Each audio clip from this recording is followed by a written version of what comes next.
अर्थसंकल्पानंतर share market कोसळला. Sensex 550 अंकांनी तर निफ्टी 200 अंकांनी खाली. अर्थसंकल्पात कर आकारणी सुलभ करण्यावर भर. 3 लाखांपर्यंत उत्पन्न असणारे नागरिक करमुक्त, तर 3 ते 7 लाखांपर्यंतच्या उत्पन्नावर 7% टॅक्स आणि 15 लाखांपेक्षा जास्त उत्पन्न असणाऱ्यांवर 30% कराची आकारणी. कडधान्य आणि तेलबियांमधील उत्पादनाच्या स्वावलंबनासाठी नवी हरित क्रांती. अर्थसंकल्पात कृषी क्षेत्रातील संशोधनावर भर. तरुणांना देशांतर्गत उच्च शिक्षणासाठी 10 लाख रुपयांपर्यंत सरकार कर्ज देणार. अर्थसंकल्पात विद्यार्थ्यांसाठी मोठी घोषणा.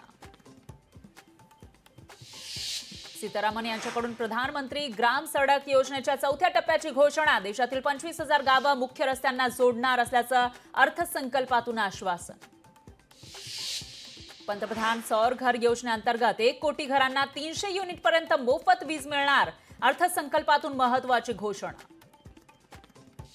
देशात धार्मिक पर्यटनाला चालना देण्यासाठी सरकार बिहारमध्ये महाबोधी कॉरिडॉरची निर्मिती करणार, तर नालंदा विद्यापीठात पर्यटन केंद्र उभारणार असल्याचंही आश्वासन. मुंबईला पाणी पुरवठा करणाऱ्या 7 धरणांमध्ये आतापर्यंत 53.12% पाणी साठा. गेल्या वर्षीच्या तुलनेत यंदा पाणी साठ्यात वाढ.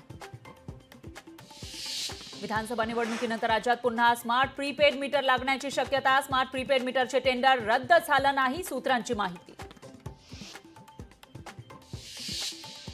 शरद पवारांची आज काँग्रेस अध्यक्ष मल्लिकार्जुन खरगेंसोबत बैठक. बैठकीमध्ये विधान परिषदेतील क्रॉस वोटिंगवर होणार चर्चा. भुजबळ आणि दरेकरांचं रक्त एकच झालंय. भुजबळांप्रमाणेच दरेकरांची भाषा दिसतीये. मनोज सरांगेंचा प्रवीण दरेकरांवर हल्लाबोल.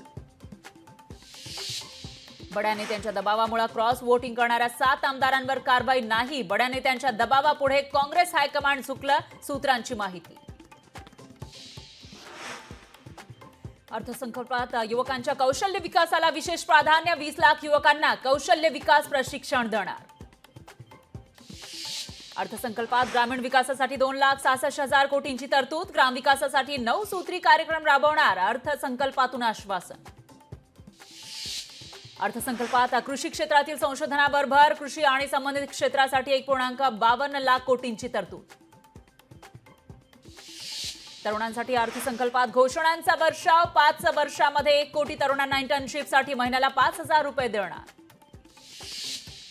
देशात धार्मिक पर्यटनाला चालना देण्यासाठी सरकार प्रयत्न करणार. हिंदू, बौद्ध, जैन धार्मिक स्थळांचा विकास करण्याचा सरकारचा निर्धार. सोने, चांदी आणि प्लॅटिनमचे दागिने स्वस्त होणार असल्याचा अर्थसंकल्पातून दावा. मोबाईल चार्जरच्या किमतीही 15% कमी होणार. अर्थसंकल्पात पूर्व भारताच्या विकासासाठी पूर्वोदय योजना. बिहारच्या रस्त्यांसाठी 26,000 कोटींची तरतूद, तर आंध्रसाठी 15,000 कोटींची आर्थिक तरतूद. आदित्य ठाकरेंचा मुख्य सचिव सुजाता सौनिक यांना पत्र. पोलिसांच्या सेवानिवृत्तीनंतरच्या शासकीय घराच्या भाड्यातील वाढीबाबत पत्र. आमदार हिरामण खेसकर यांनी मुख्यमंत्री शिंदेंची घेतली भेट. शिंदेंसोबतच्या भेटीमुळे राजकीय चर्चांना उधाण, तर व्यावसायिकांसाठी भेट घेतल्याचं खोसकरांचं स्पष्टीकरण. भाजप कोर कमिटीची आज रात्री 8 वाजता मुंबईत बैठक. सलग दुसऱ्या दिवशी विधानसभा निवडणुकीबाबत होणार खलबत. दिल्लीत दुपारी 4 वाजता काँग्रेस नेत्यांची बैठक. विधानसभा निवडणुकीच्या पार्श्वभूमीवर केसी वेणुगोपाल आणि प्रभारी रमेश निथला यांच्या उपस्थितीमध्ये बैठक. पुण्यात झिकाच्या रुग्णसंख्येत वाढ. पुणे शहरामध्ये आतापर्यंत 33 जणांना झिकाची लागण, तर आरोग्य विभागाकडून नागरिकांना काळजी घेण्याचं आवाहन. लोकशाही मराठी ऐका, पहा, जागरूक रहा.